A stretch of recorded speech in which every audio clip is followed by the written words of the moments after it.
Assalamualaikum warahmatullahi wabarakatuh. Perkenalkan, nama saya Indah Lestari dari kelas 11 Kimia Analisis 2. Kali ini saya akan menjelaskan kesimpulan yang saya pahami dan pelajari dari video yang berjudul Jatuh Bangun Anak Desa Menjadi Pengusaha Restoran. Dari video tersebut, saya banyak belajar dari pengalaman Cak Asmo, di mana ketika kita ingin menjadi pengusaha atau membuka usaha, kita harus mempunyai sikap tekun atau serius dengan apa yang sedang kita kerjakan dan bisa merenungkan kesalahan atau kegagalan, lalu memperbaikinya dengan belajar dari kesalahan tersebut.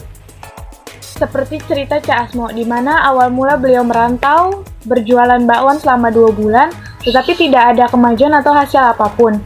Akhirnya beliau merenungkannya dan beliau menyadari bahwa selama ini beliau tidak serius dengan apa yang sedang beliau kerjakan.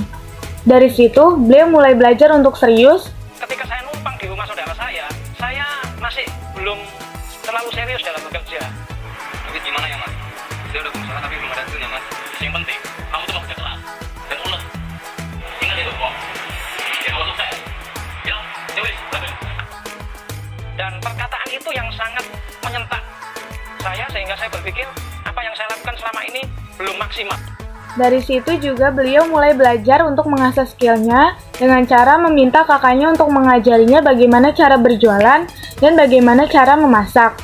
Dan akhirnya saya memutuskan untuk belajar bekerja dengan lebih sungguh-sungguh lagi dan mengikuti jejak daripada saudara saya tersebut. Dari itu saya berkata kepada kakak saya tidak perlu digaji, yang penting pokoknya saya minta diajarkan ilmunya. Itu yang menjadi tekad saya, karena saya berpikir bahwa kalau saya punya keahlian atau skill, saya akan bisa bekerja untuk menghasilkan uang. Karena dalam membuat usaha atau menjadi pengusaha, kita harus mempunyai skill atau kemampuan. Dalam membuat usaha atau menjadi pengusaha, kita juga harus kreatif dalam menciptakan sesuatu yang baru. Seperti Cak Asmo, beliau membuat menu-menu baru untuk menarik para pelanggannya. Akhirnya saya memutuskan, saya mempelajari kembali menu-menu yang saya sajikan, kemudian saya menambah menu. Kita juga tidak boleh pantang menyerah. Gagal sedikit, harus bangkit lagi dan belajar dari kegagalan tersebut. Cari apa yang menyebabkan kegagalan tersebut, lalu memperbaikinya.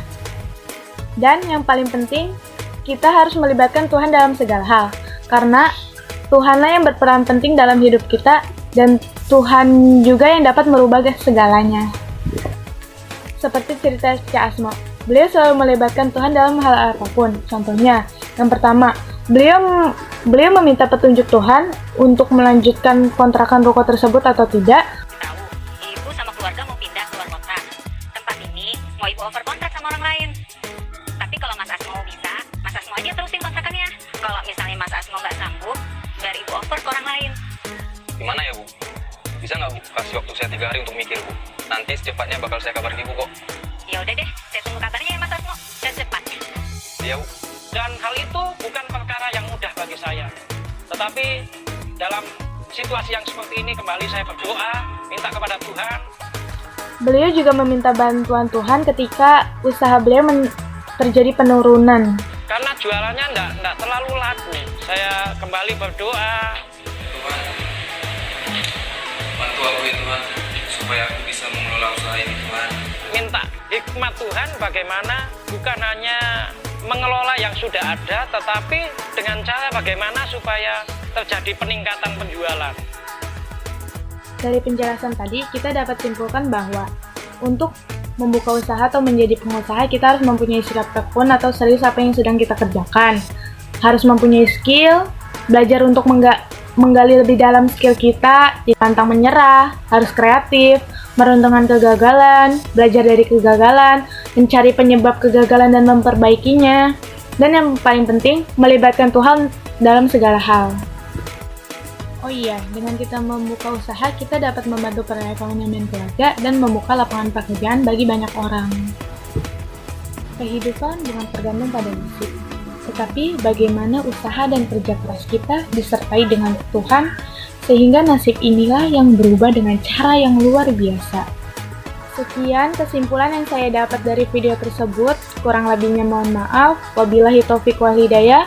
Wassalamualaikum warahmatullahi wabarakatuh.